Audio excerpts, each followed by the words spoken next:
غصہ ہمیشہ تنہا آتا ہے، لیکن جاتے ہوئے اپنے ساتھ عقل، سمجھ، اخلاق، ذہانت اور شخصیت کی خوبصورتی بھی لے جاتا ہے۔ رشتوں کی خوبصورتی ایک دوسرے کی بات کو برداشت کرنے میں ہے۔ بے عیب انسان تلاش کرو گے تو تنہا رہ جاؤ گے۔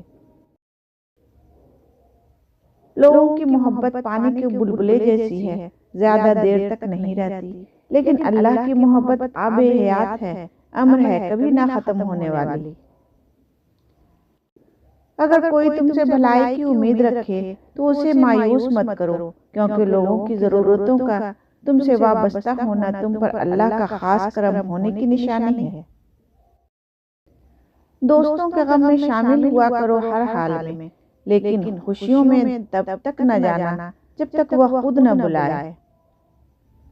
اچھا دوست چاہے جتنی بار اٹھے اسے ہر بار منا لینا چاہیے، کیونکہ تسبیح کے دانے چاہے جتنی بار بکھریں چن لیے جاتے ہیں۔ یہ زندگی 2 دن کی ہے، ایک دن تمہارے حق میں اور دوسرے دن تمہارے مخالف۔ جس دن تمہارے حق میں ہو اس دن غرور مت کرنا، اور جس دن تمہارے مخالف ہو اس دن صبر کرنا۔ جب کوئی پریشانی نہ حل ہو رہی ہو اور نہ ہی ختم ہو رہی ہو تو آپ درود شریف کی کثرت کر لیں، مشکل ختم ہو جائے گی۔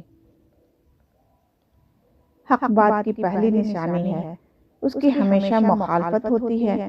جس کی کوئی مخالفت نہیں وہ قطعاً حق نہیں۔ اگر آپ حق پر ہیں تو چلا کر بات کرنے کی ضرورت نہیں، اگر آپ حق پر نہیں ہیں تو چلا کر بات کرنے کا کوئی فائدہ نہیں۔ اللہ سے رجوع کرنے میں دیر نہ کرو، بے شک اس نے عرش الہی پر لکھ دیا ہے، میری رحمت میرے غضب پر غالب ہے۔